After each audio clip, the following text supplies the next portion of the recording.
What's good? What's up? What it do?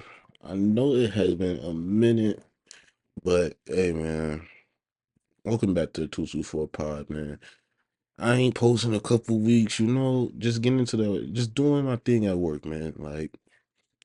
Uh, I'm not gonna tell you niggas where I work, but shout out to my fucking coworkers. Thank you, chef. If you listen to this, thank you. And no, I do not work in a fucking kitchen or at a goddamn restaurant. Mind your fucking business. Just know I have a job. Word of the day is job. Job. Job, nigga. Ugh. But yeah, it's been a minute since I've recorded. It's been a minute since I've posted. I have been active on TikTok, so if you do follow me on TikTok, a you've been able to see some content I post on there. But man, keep it a buck, man. I'm not gonna lie to y'all. A nigga has just been tired, bro. Like my work week, my job. I'm not gonna say it's simple. I say anyone with patience can do my job. You gotta have patience. You gotta have organization, certain eye for detail, and you also gotta know how to talk to people too. If you are not a person who's well at communicating in a professional environment, it might not be the best job for you, especially because you have to deal with more than your coworkers. But overall, I appreciate my job. I like my job. But damn, I'm not gonna say act like my job does not be whooping my ass, man. My job be whooping my ass. Like, oof. Let me see how I can walk niggas through my work day so y'all can understand why I haven't been posted in a minute. Like it's really be interesting some days. And I say that because like it really do be interesting a lot of days. So just going to work. So like usually I get up around about about 5:40. If not 5:40, I'm sleeping in an extra 20 and waking up at 6. So then I'm a shower, get dressed. I do not eat breakfast. I am not going to cap. If I eat breakfast 9 times out of 10, I bought a bacon, egg, and cheese from the store and ate it at my desk before. Not even before. 9 times out of 10, I ate that shit at my desk after I had completed two of my tasks. So two of my tasks is like nigga, hand out the iPads, and then gotta go get breakfast. Now breakfast be downstairs, and niggas don't have an elevator. Well, mostly everything is downstairs. Cause niggas is on the highest floor in the building. So everything is downstairs. And the building's not that big. It's just like four floors, but we're on the third one. But everything is downstairs. So go get breakfast. Basically gotta go to damn near like the basement, the lowest level, grab that. Then another thing is packages. Packages usually on they on the first floor. So gotta get those and bring them upstairs. Now, some days it'd be cool if it's just one heavy package and it'd be like, all right, that's valid. So this is gonna be my one heavy lift for the day. But sometimes it'd be about 4 or 5 packages or even more than that. So that a nigga gotta make multiple trips to go get those. It don't be a complete hassle, but I definitely say my left leg and my knee do not feel the same after working this job for like a month and some change. Like my knee and my left leg is definitely a little tweaked. I'm not going front. Like I was working on that shit yesterday, going to go get some bud. I just keep feeling my leg just it feel like the shit just pop in and pop out every time I walk. But it don't feel like it's not as fucking discomforting as like someone else may have with like a dislocated leg, dislocated knee or some shit. It just feels different. And I know it feels different. I can feel that it feels different. Like I'm laying down right now recording this shit and it feels different. But those be like three things that I gotta do. And then throughout the day, most of the time I just be making sure people is where they supposed to be, basically. Um, Making sure the bathroom is attended and like no one's in there when they're not supposed to be. And then after that, most likely just printing out shit for people, handing out copies, if needed to, restocking certain shit in certain rooms. So it's like it's not too bad of a job, but they definitely do keep me busy all day, which I appreciate because I'm not gonna lie. On a couple days when I did get through a lot of my tasks early and I just had nothing to do, I had no computer work to do, nothing to do till like later on in that day. I was bored. Like I was sitting on my phone at my desk watching TikTok, just like damn, like I want to do something to earn my money. But like, and that's not the truth. And that's one thing I learned about myself, like from working. I enjoy earning my money. Like I'm not a person who can always just sit down and relax and be like, yeah, I'm getting paid. It's like, nah, I gotta earn my bread. I gotta feel like I'm doing something to earn my money. And that's just me. But like I said, welcome back to 224 Pod. I know my 6 people who listen have probably missed a nigga. I missed y'all too. Cause I need to post more. That's on me. That's my fault. But like I said, thank my coworker. Thank you, chef. And speaking of chefs, we go get into the first thing I gotta talk about because over this whole last week, the internet has been taking a storm. Woman had the Duke Diddus effect. Then we got Cooking with Kai. This girl Cooking with Kai, I ain't gonna lie to you, gang. On the guys that get nervous. Nah, I'm fucking around. But like, she's some thorough shit. No disrespect. She is some thorough shit. And she gets down in the kitchen. I've seen a couple of her videos pop up on my For You page on TikTok because I guess now she's been uploading them to TikTok because apparently she was going crazy on the IG Reels and that's how she got lit and got a lot of notoriety. And she been doing this for a minute apparently. But I see some of her videos on TikTok. Like I get the appeal of why people fuck with her. Like she is an objectively attractive girl and she can cook. Like I think it just hints. I think it just shows how simple men are. We don't really ask for that much shit. If you look good, you cool, and you can cook, we fuck with you. Like I think that she hit the mark to keep it a buck. And then when you look at her content, like yeah, she definitely sexualizes herself, but it's like, hey, she getting a bag because you niggas is horny for her because she look good and she cook. Like, I respect the hustle to keep it a buck. Like, she ain't really doing nothing wrong. And you got a bunch of girls out here who is apparently mad at her. You got women breaking up with their boyfriends and shit because of Cooking with Kaya.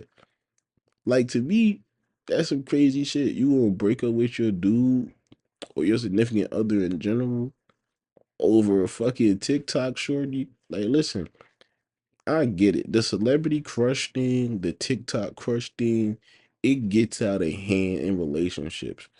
But this mass hysteria, I'm gonna call it mass hysteria. It's social media mass hysteria. People I talk to in real life don't give a fuck about this. They say Shorty could just get down in the kitchen and she's definitely like getting a bag, sexualizing herself. But they don't give a fuck that she's bad in cooking like this and is getting niggas' attention. But to my social media woman who are going having mass hysteria over this lady, cut it the fuck out, man. Like listen, we watch women on social media have a whole like have a whole lust session over multiple men for years on TikTok, from Duke Dennis to Michael B. Jordan to Jason Pierre, a bunch of people. Now, the one time where one shorty is just causing mass hysteria and taking over the FYP with niggas obsessed about her is like is now becoming like a social media problem. Bitches having think pieces, bitches breaking up with their boyfriends, bitches posting multiple videos talking about my nigga cannot watch Cooking with Kaya. First of all, I ain't gonna lie, that's some controlling shit in a relationship. I can't watch what I want to watch on my TikTok page. Ain't that some shit? Like I get if it's like blatantly disrespectful and like they're watching strictly to be lustful. But if Shorty just is on the FYP and nigga don't follow her, then it's like, what can he really do? Like she's a TikTok trend right now. She's going to pop up in bad FYPs. So if you don't understand that, I think you just need to like reevaluate how you view your relationship. Cause it's crazy to me personally, I'm not gonna say what other niggas said and step your game up and just cook. What I will say is, why not just talk about your boyfriend, talk to your boyfriend and ask him what makes him happy that you could do? Because clearly, if a nigga is obsessed with cooking with Kaya, to all the women out there on social media who let social media run their relationship and is crazy like this, just to y'all, right? To real women who are outside and don't believe in this shit and are trying to get real men and trying to do their own thing off of social media and not follow the social media norm of what relationships supposed to look like. They don't give a fuck about this. But for y'all women on social media going crazy about this girl, why don't you just ask your boyfriend what does he want? Have a conversation with him. Or two, oh no, no, or three, right? Cook. You could just cook. It- like the cooking with Kaya thing to me, it doesn't seem like it's just strictly because she's bad. I feel like it also has a lot to do with the fact that she gets down in the kitchen. So for me personally, I would say if you feel the way about your dude watching Cooking with Kaya, maybe you should go cook him something. That man is screaming that he's hungry, that he's starving, that he wants food, nigga. If a nigga is watching Cooking with Kaya videos back to back to back to back to back, she only does her shit in like the first 3 seconds of the video, and then the rest of it is cooking. So if he's watching that video, watching multiple of those videos, that nigga is hungry. And I'm not gonna lie, the first 3 seconds is fucking entertaining as shit. That song was stuck in my head as I was talking to my coworker. She be like, cooking with Kaya, cooking with Kaya, cooking with Kaya, cooking with Kaya. I'm not gonna lie. That shit is stuck in my head. That song be fly as shit. Now, if she put that shit out as an official release, best believe she'll definitely make some bread off that. That shit is a catchy ass jingle. And if she use her voice, she'll still be valid because, like I said, the shit catchy as fuck. But I think Cooking with Kaya's popularity, like to shift the conversation, I think her popularity is also coming because of more dark. I've been seeing this recently, like more dark skinned women on social media and media in general have been getting shown love in the algorithm, being pushed to the forefront as as a predominant beauty standard. And Kaya is definitely a more darker skinned woman, and I think she's highlighting a trend through social media in general right now with black women, specifically darker skinned black women, dominating the media and being portrayed and presented as beautiful and alluring and women that people want, and not being portrayed as the stereotypes that normally be portrayed. And they're also getting more damn, I lost the word, but they're being seen more by more people. Like, this has definitely been something that's been talked about on other spaces in other towns with social media, where there was a shift from light skinned men being the primary, predominant, desired black man, to then it's shifting to it being a dark skinned man being the more desired black man. And that's what the shift is happening now, but it's happening with black women. Like, you see these women like Coco Jones You see women like Flo Milli finally getting their credit. So the shift is not something that you can't see.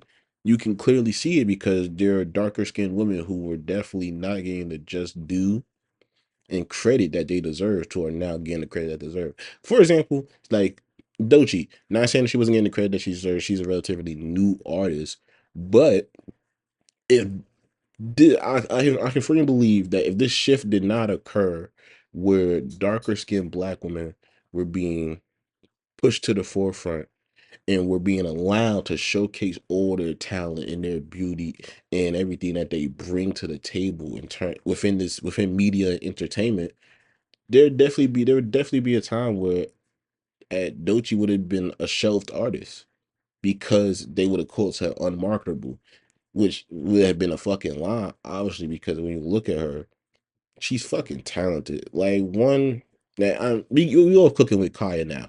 I'm gonna shift to Doechii because I really fuck with her artistry. I haven't been able to. I didn't listen to her whole album, but I like it. I did listen to 3 songs so far. I've been listening to a lot of shit, just catching up on my music shit. But I did listen to some of Doechii's album. Shit is tough. The new project that she put out, the most recent shit where she was on Joe Budden for, I think that shit was tough. But no, like there would have been a time when Doechii came out, if she would have came out, damn, I don't want to say the wrong time period, but there definitely was a time period where if Doechii was an artist and she tried to come out, they would have labeled her unmarketable because of her darker skin and would have went with a more lighter skinned black woman rather than her, or either they would have gave her a lane to stand rather than let her express all her creativity. And keep it a buck, I'm liking what I'm seeing from Doechii. I'm gonna try to get into her more. Because I've just been seeing a lot of her in my algorithm on Instagram, on Twitter, on TikTok. She's definitely someone who is getting a lot of attention in the media and whose star is definitely rising. And I'm excited to see her stock rise because she's ultra talented. Like when she was rapping on stage without the beat and she was hitting all of her shit without the beat, that showed you how skilled of an artist she is. That showed you that she's really a rapper. Like she's not a hip hop entertainer. Like she's really a rapper. And when I say that because there's a difference between a hip hop entertainer and a rapper. A rapper is going to show you that is going to takes it to the base root of what hip hop is and show you how rapping is a skill. It is a flow, it is poetry, it is beautiful. Rapping is something that it can't be replicated. You either develop the skill or you have the skill. A hip hop entertainer, this is my definition, is someone who can minimally rap, but they know how to put words together enough to be entertaining. Is it something that showcases the skill level of a high level rapper or a good rapper? Probably not. But it does do its job in allowing people to be entertained. And to be honest, like most entertainers, hip hop entertainment has overtaken being a skilled rapper for a long time. So hip hop, and I never say hip hop entertainers are useless or that they don't mean nothing to the culture, because clearly they do. Because being able to make a good song and make hits, especially hip hop hits, has brought a lot of people success and has boosted the brand of hip hop and the allure of hip hop and what hip hop means to people. But at the core, having that rapper skill to where you can go bar for bar and still be entertaining is amazing. So shout out to Doechii for that, because from what I've heard from her, the minimal amount of shit I've heard from her, she's really a good artist. She's dope as shit. So I say check out Doechii. But now we gonna stay in the realm of hip hop, because I ain't talk in a minute. But I gotta talk about this Kendrick and Drake shit, man. One, Kendrick album dropped. I listened to it twice. Actually, no, I'm lying. Listened to it twice the day it dropped, and I've been listening to it consistently since it dropped. Just listening to different parts at different times. Shit fire, fam. I'm not gonna lie, it's shit fire. He might got enough. I'm not gonna call it a classic yet, but what I will say is it's gonna be hard for me not to call it a classic. If by next year these songs are still playing and getting a lot of spin time, I'm gonna say, okay, he got one. This is some shit. Now, if this shit starts to last, now these songs into the future last longer, then I'm gonna say it's a classic. But right now he got some shit. Like first song, Whacked Out Mirrors. I'm gonna keep it a buck. At first I was confused, but then I had to rewind it back. I went into it thinking something else. I was not thinking that this was the sound that he was gonna have, that it was the sound that he was gonna have for that first song. I was expecting something else. But then when I went back and I was listening to what he was saying, I was like, oh, this nigga dissing niggas. And I like that about the album because he started off first addressing who he felt like he needed to address. So he was like fuck. He basically called out Wayne and Drake, saying like Drake kind of basically told Drake this shit is over for now, but it won't be over in a sense. He basically talked about the Wayne shit because Super Bowl's in New Orleans and Kendrick got the New Orleans Super Bowl, and Lil Wayne felt the way about that, but Lil Wayne can't really feel the way about that. I'm not gonna lie. Apparently, his representation wasn't on point. We're trying to get him to perform at the Super Bowl, and then two, and I say this as a Lil Wayne fan. Wayne doesn't have a lot of family friendly records for the Super Bowl. That is just the honest truth. There's not a lot of records that the NFL is going to let Lil Wayne perform. Now, if they did let Lil Wayne perform and they didn't care, they felt like it was going to affect anything with their advertisers, oh, it'd be a great fucking show. And it'd be hard to deny that it would be a great show. Because it honestly would be a great show. Lil Wayne is a phenomenal artist. At the end of the day, it's like you would be lying to say Lil Wayne is not a legend in hip hop. He is a legend. And I'll be honest, I was one of those people that was rooting for Wayne to get the show. I feel like he earned that level of respect as a legend to be honored to get that. And I felt like if Jay-Z had the power to do so, he should. And it shouldn't have been any politics. But honestly, now that I look at it, I don't think it's too much politics. I think generally does Wayne's just not in the space to perform at the Super Bowl right now, and that's fine. But back to Kendrick. He on Whacked Out Morals, like I said, he addressed Wayne. Then he addressed Snoop Dogg, basically not taking a side, and that was crazy. Squabble Up, I like Squabble Up. It's definitely very West Coast sounding song. It's definitely a song where niggas is gonna Crip Walk to and Blood Walk to and Hoover Stomp to for the next couple of months. Luther loved it. He had Sizzle on there. They went together perfectly. I'm liking what I liked him getting his R&B bag a little bit. And I definitely love his SZA features. I would love to from hearing from hearing him and SZA on Luther in the last song Gloria. I need a joint album with those two. I need a joint album with them like tomorrow, man. This shit is it's amazing. Luther and Gloria are probably two of some of the most vulnerable songs on the album. Besides the fourth song, "Man in the Garden," which I felt was a lot of poetry. It was very poetic. It was another. It was another vulnerable. It's another vulnerable song. Hey Now, I liked Hey Now. It was similar to Squabble Up. It's definitely a dance record, and it's going to be played for the next couple months. Same thing with TV Off. In the middle of that was Reincarnated. I'm not gonna lie. Reincarnated, I got what he was going for. It was a Tupac homage. I think that's the only song for me that I do not fully like. Dodger Blue. Dodger Blue was okay to me. It was mid. I'm not gonna lie. It was mid to me. It's not a bad song. I just don't care to hear it. Um Peekaboo. It's catchy. Not what I was expecting from Kendrick. The Heart Part 6. I'm not even gonna speak on it. He killed it. Killed it. And then GNX, I like GNX. I feel like it was a great song. It was a good song. Let me not say great. It was a good song. It wasn't nothing that really changed my perspective of the album by the time I got to it. By the time I got to that song, I already thought the album was great. Then, like I said, to end it, he had Gloria, which was a fucking amazing song and a great conclusion to an amazing album. And it was really a vulnerable song. I feel like Gloria is a song where you you listen to that with your girl. That's a song you listen to with your wife when you thanking her for just staying there with when you're thanking her for staying there with you and toughing it out through.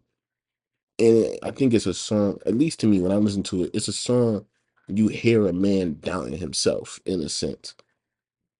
And you hear him down himself and going through his history of what he's been through and how his wife or his lady has been there and how she said, nigga, why do you feel down about yourself, nigga? You a fucking man. And no matter what, I will stay by your side. I'ma hold you down and I'ma breathe air into your lungs when you feel like you can't breathe. And that's a beautiful I feel like the song is beautiful for that message alone. But now back to the main cause of what I was talking about. Overall, to conclude, Kendrick Lamar's GNX album is an amazing album. If you haven't listened to it yet, I say listen. And I also say go into it with a clear mind. And I will say go into it with expecting to hear multiple sounds. You're not just going to hear one singular beat pattern for the whole album. Like it's gonna be tough. It's gonna be a tough listen, great listen to listen to. So I say listen to the album. But now back to Kendrick and Drake. Um Drake suing is some bitch made shit. I ain't gonna lie to you. That's some whole ass shit to be suing. And I get it. You're you're upset. He's upset that he lost. He's upset that he feels the label didn't have his back. They feel like they inflated the numbers of Not Like Us to take him down or whatever. And people are saying he's fighting the same fight as Michael Jackson. One, let's get this clear. He is not. He's not fighting the same fight as Michael Jackson. Michael Jackson genuinely was fighting for the artist. Drake is fighting for. Drake is basically playing politics right now. He's basically saying y'all niggas supported this nigga and put money behind this nigga when he was calling me a pedophile. And I'm fucking Drake. And y'all have the nerve to do this to me? What Drake is basically doing is throwing a tantrum of a spoiled child who's been given everything. And then the one time one of his cousins or siblings gets the same spoilings from grandma or the parents, he's like, the fuck is this? This is bullshit. Which, keep it a buck, hey, he's half black and so he's playing a white man game right now.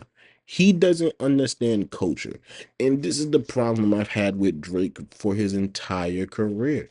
The man makes great music, but he doesn't understand culture because you know why? He is a industry baby. He wanted to be a part of hip hop culture because it's probably the main way how he feels black. It's probably where he feels his blackest. And you know what's crazy? Where he feels his blackest, he doesn't necessarily put on a good face or show the brighter sides of being black. When he's trying to express his blackness, he's still in a room with 30 niggas in sweatsuits and shiesties. Doesn't that certain red flags to people? And then before that, when you was young, you felt comfortable enough to wear blackface. If you were a black man, if you truly looked at yourself as a black man, you wouldn't have even put that on because you're black. That's mocking you. No matter what art or what it was. No black person puts on blackface. if they don't have a problem within themselves. But I'm not here to psychoanalyze this nigga. What I'm simply going to say is, this is corny. The lawsuit to UMG is corny. Drake, people have seen some of your numbers. No, listen. When the Scorpion album came out, and this is how I knew that Drake was really industry baby. When the Scorpion album came out, and it was so hyped, it was being hyped up. I remember me and a lot of my friends who are music heads, we used to wait every Friday for albums to drop and listen to them over the weekend and talk about them. We were not caring about listening to that album.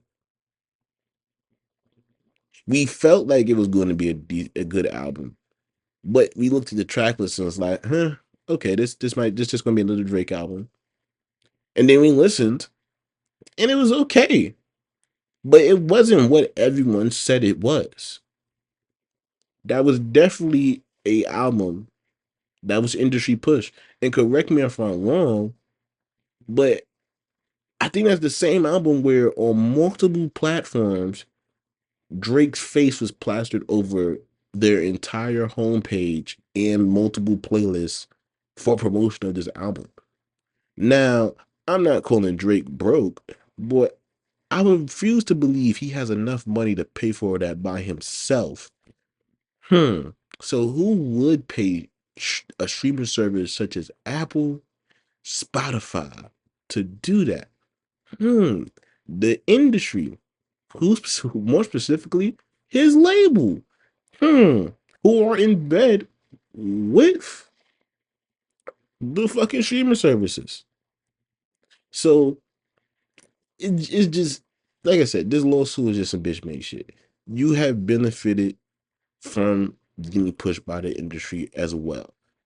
But Kendrick Lamar, when you look at it, I don't think this was an industry push thing. I think this is simply just a cultural loss. Not Like Us is a cultural phenomenon. Excuse. It's a cultural phenomenon. It is a West Coast record that is a diss record that has now become an anthem for a whole coast. It's a cultural wave. The same way of how when he put out Back to Back and niggas was going crazy over Back to Back. It's the same thing, but on a higher level. You have politicians using Not Like Us. This last campaign, both Trump and Kamala used the tagline "Not Like Us" in a speech, interview, whatever.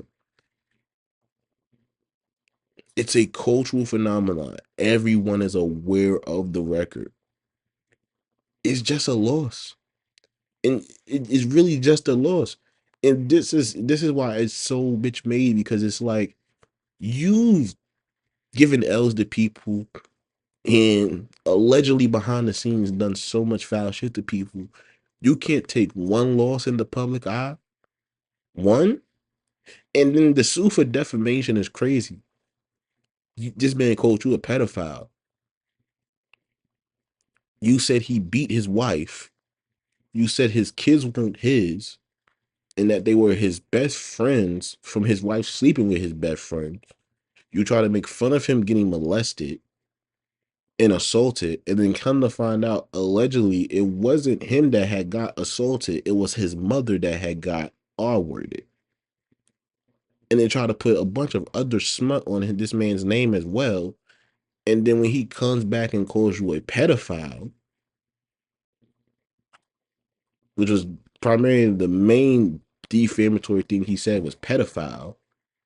Everything else, he just basically called you a bitch and called you soft. But because you lost with that record of him calling you a pedophile, now it's defamation. But it wasn't defamation when you chose to spoke on his wife, his kids, and his alleged assault that really turned out to be someone else's assault. Drake, stop it.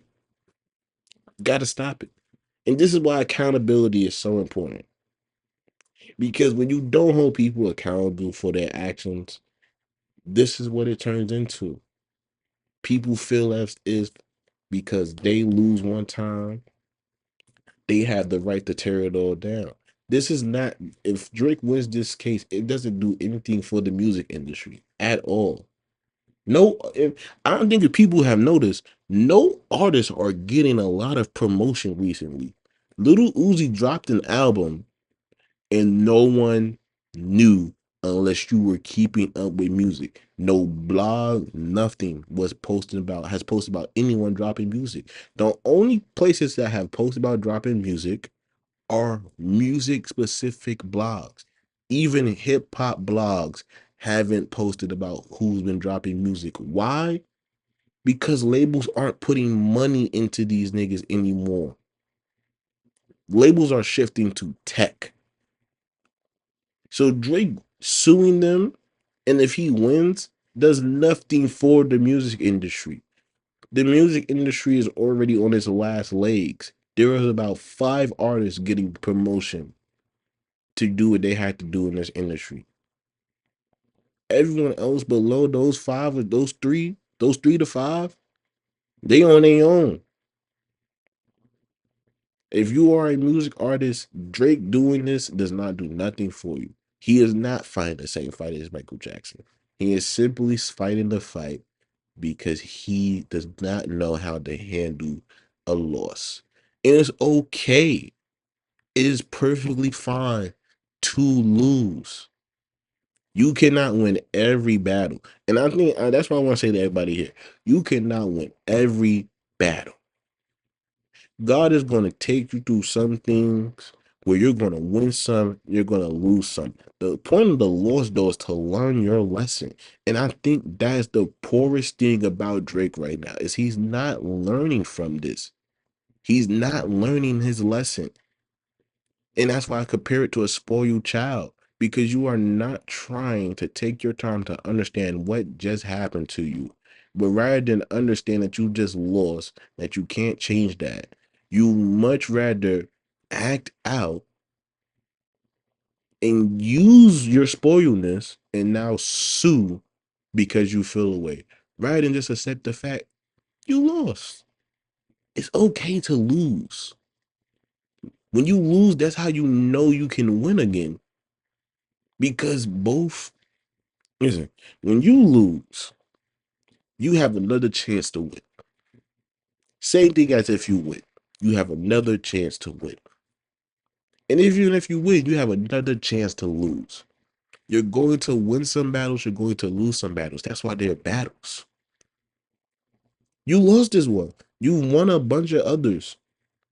You can lose this one. And it's really only his second loss. But to act the way he's acted with this loss, it has proven what I've always known about Drake from the start. He is not for the culture. He is an industry baby who found a lane where he can express his blackness and be a superstar all in one. That's how I look at it. When you look at Drake, when I look at Drake, I look at a guy he's had a great career, one of the most legendary runs of hip hop. But he is not of the culture of hip hop. He's, to me, signifies when hip hop went from being a culture to an industry. And I mean that culturally, of where hip hop culture died and then industry became a factor. Because when you look at the big 3, 2 out of the big 3 culturally, those are 2 culturally hip hop artists. Where does Drake stand culturally about the culture of hip hop? Once Drake went pop, I don't think I ever seen Drake at any black event or award show at all. So, like I said, he's handling this poorly, and it just goes to prove what I've known for the longest. He is not of the culture, he is of the industry. That's why his beef is with the industry right now. That's why he's going after the industry, because he's a spoiled child who feels like mommy and daddy popped his hand because they let him get his ass whooped. What did you want people to do? It's a rap battle. People within the industry know this better than anyone else. When two rappers are beefing, it's money, especially if it's Kendrick Lamar and fucking Drake. With J. Cole, Metro Boomin, Future, Rick Ross, and a plethora of other high level artists being involved. You thought they was gonna help you? No, nigga, they was gonna let y'all niggas pick sides, fight this out, and see how the bread fall after. And before I get off the Drake topic, if this beef started, if the beef between him and Metro started because he basically told Metro, fuck that your mom died with my beat at, he's a disgusting human being. That's nasty as fuck. And you know what? He deserves what he gets. If that is true, he deserves everything he's gotten. If you've gotten to such a level of arrogance and a level of feeling that you're above people, to talk to people like that, or to have an interaction to that extent, even the fact that it's even alleged that that was something that he said to another person. Fuck it being Metro Boomin, fuck it being a producer, artist, whoever. To say that to another person, fuck that your mother, your family member in general just passed. I need what I need from you right now is crazy. And let's not compare this to 9 to 5 work situations, because it's not 9 to 5 work situations where you gotta just wake up every day and the world keeps spinning and you gotta submit your shit on time. That's not what this is. Metro Boomin is Metro Boom. He is a platinum recording producer. He's a platinum producer. He's went multi-platinum producing records. And he's Drake. Yeah, there's levels to this, but at the end of the day, he doesn't have to give you a beat. Producers don't have to give niggas a beat. Producers make the beat. So if he just chooses not to make it, you don't get it. And if it's really true that he told this man, fuck your dad, fuck that your mom died, I need my beat, then you deserve everything that came to you. And that was God showing teaching you a lesson of, you know what? You've gotten too high for your britches. You have finally reached a level where you feel like you are untouchable and that no one can speak to you and that you look down on people. Because the only way you speak to anyone like that is if you truly look down on them and you truly don't value what's going on in their life because you don't value them as a person. But enough of Drake, man. I'm done. I'm done with Drake. I'm done. I'm not gonna say I'm done with Drake and Kendrick for the year because obviously something else is gonna happen. 9 times out of 10, the Super Bowl performance, Kendrick is gonna say something, or if not, do something that hints towards something. But I'm done with this shit, man. I feel like it is not doing anything for hip hop culture. The industry is dying, so it's like, what the fuck, man? It is what it is at this point to me. But I'm not gonna lie, y'all. That's all I got for y'all today, man. You know, I say keep up with Cooking with Kaya. Go listen to Kendrick. Go listen to Dochi. Oh wait, no. I got some other shit to talk about. So on my For You page, if y'all on TikTok, if you on TikTok, on this side of TikTok, you know who Shaquille Burton is. So apparently this man is clutching like a 1v20 against a couple of female TikTokers. And they're black women. And apparently he has said something, I forgot what he said, but he said something that upset the transgender community. So then the transgender content creator and another black female content creator responded to him, and they disrespected him a little. And one of the ladies, but he's funny. He did call one till he told this girl she had an empty bonnet. That shit was funny. He said she always get on here with that empty bonnet. That shit was funny. But just to speed it up, he said something that angered the transgender community, and then a bunch of black women came on TikTok and basically started calling him out. Then searched up his family, One shorty was like, I don't. She's like, I thank God. She's like, you lucky that I don't feel like talking about your kids because I damn sure talk about kids. And really, so he's been in a whole bunch of hoopla, getting called gay, getting disrespected, having his family disrespected, and but he's still coming. He's coming back. He came back with some heat, and one of them girls has got their page blocked. Their co-count is disbanded, is banded. So they fucked, and then everyone else just kind of just bowed out because they was losing. Like, but I don't care about the situation. But what I do want to discuss is why is it black women. Why is it when y'all get into a dispute with a black man specifically, and I say this with a black man specifically, and I'm talking to black women. No, I'm talking to all black women because other black women in real life do this as well. This is not just a social media thing. Why is it always right? Y'all keep a gay man around as y'all best friend. Y'all love him dearly. That's my boo. That's my boo. That's my gay best friend. But as soon as y'all get into an argument with a black man, your first idea is to try to emasculate him by calling him gay. I need to understand the thinking behind that because it's not just happening in this Shaquille Burton situation.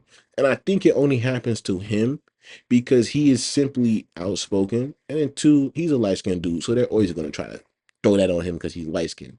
But overall, why is that the immediate thing to try to throw on somebody to discredit their opinions, specifically a black man?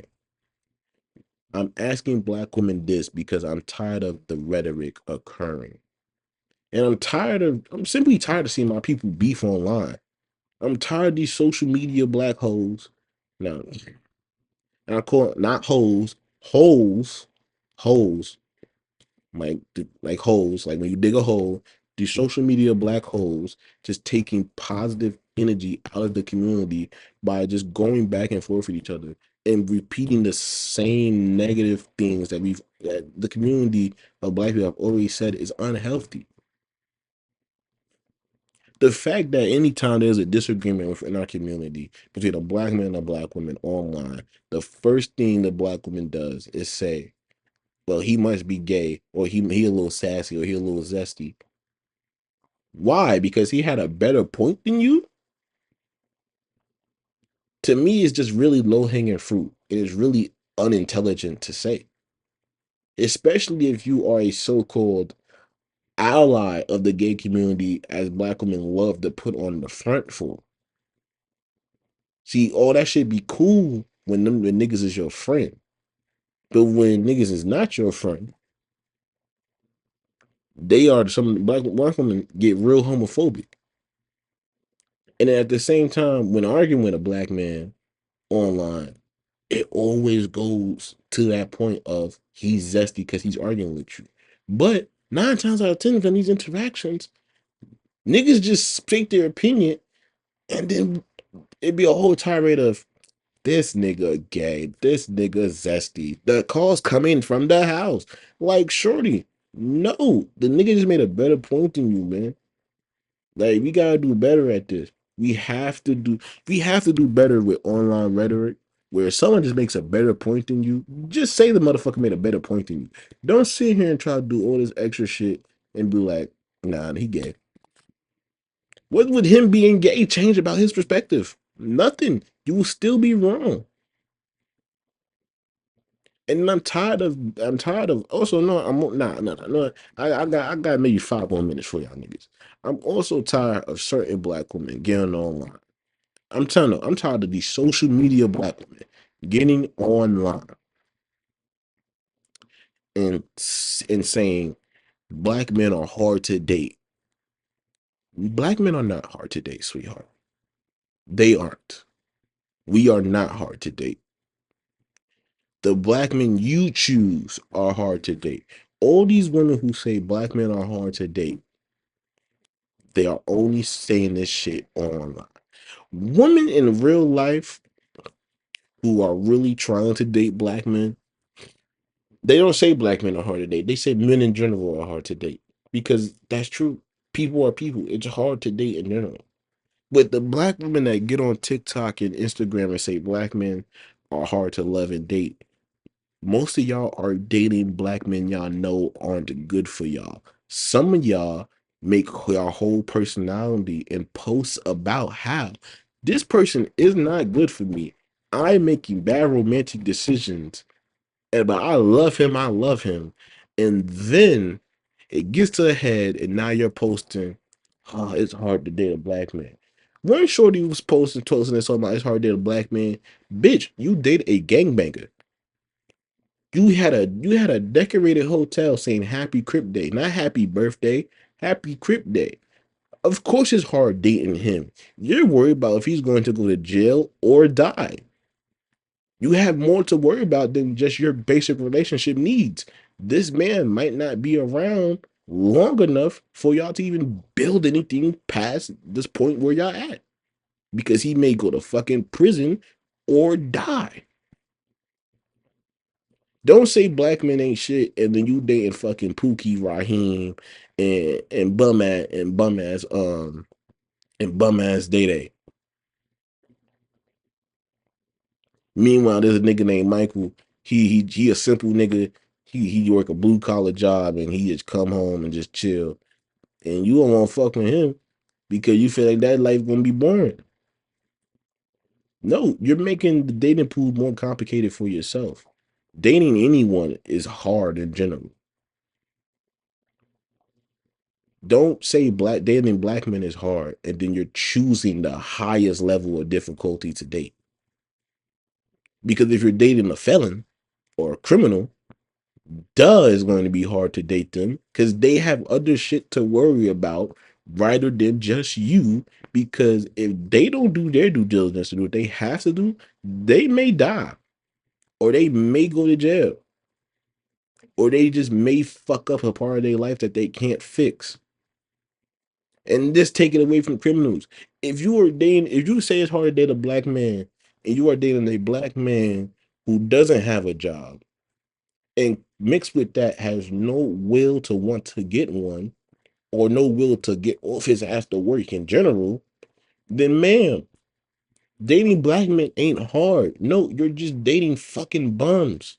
And if you're attracting that same type of energy for your next 4 to 5 niggas, then maybe you should think, why am I attracting this certain energy? Why am I letting these certain motherfuckers who don't have no will to live or succeed in life come into my space and make my romantic aspirations with them hard? Because they don't have aspirations for themselves. So how the fuck are they gonna have aspirations for you? And then you say dating black men's hard. No, you're choosing men who don't have shit to go for themselves, who don't have shit that they want to achieve for themselves. That's not a black men characteristic. That's the niggas you choose characteristic, sweetheart. Maybe if you stop fucking with niggas for the thrill and actually fucked with people for some substance in your life, then maybe dating wouldn't be so hard. And that goes for all women. That goes for all people in general, not even just women. Cause niggas do it too. Don't date Keisha knowing Keisha got 2 kids and she's a fucking headache and then be like dating black women's hard. No, it's not. You chose the highest level of difficulty. You date a bitch that already has 2 kids and you know her attitude is her attitude. Dating black women ain't hard. You chose high level of difficulty, nigga. But you don't see niggas getting online saying spewing that rhetoric of oh damn black women's hard. No, because there's a level of accountability of knowing, hey, that's what I chose. Niggas even say about their own baby mother. You see niggas say about their baby mother. Yeah, I fucked up. I chose. That's my baby mom. Choose who you want to have kids with wisely. Take accountability for choosing fucked up people. Don't sit here and put it on your race of people and say dating black men's hard. No, it's not. There's plenty of women out here who are dating black men, loving black men, and are getting into marriage in relationships and marriages being with black men.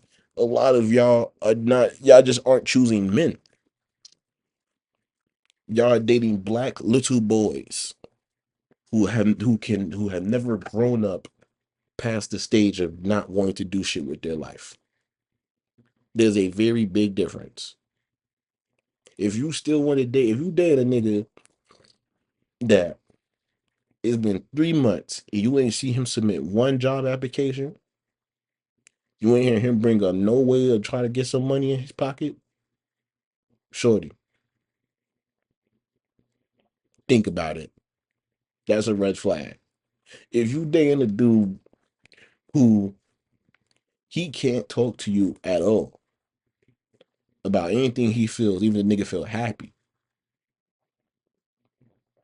shorty, that's a red flag. But see, these are things that aren't specific to black men. These are things that can be specific to all men and to all people. Stop getting online saying it's hard to date so and so, it's hard to date so and so. No, no, no, no, no, no, no, no, no, no. Take accountability. It's hard to date who you choose because whoever you choose either don't fit the criteria you have in your mind or they simply just aren't people who are ready to date. And that's fine. Sometimes you have to understand. Sometimes the motherfucker you want to date is not dateable. Sometimes they ain't shit. And that's okay. But don't get on here for your choices and say black men ain't shit. Because black men most definitely is the shit. And black women are the shit. And everybody is the shit to their own degree in their own standard of life. Because you know why? If you're actually trying to do something with your life, you are the shit. But don't get on here and get on social media and say people are hard to date because of your choices. That's all I got for y'all. 224 out.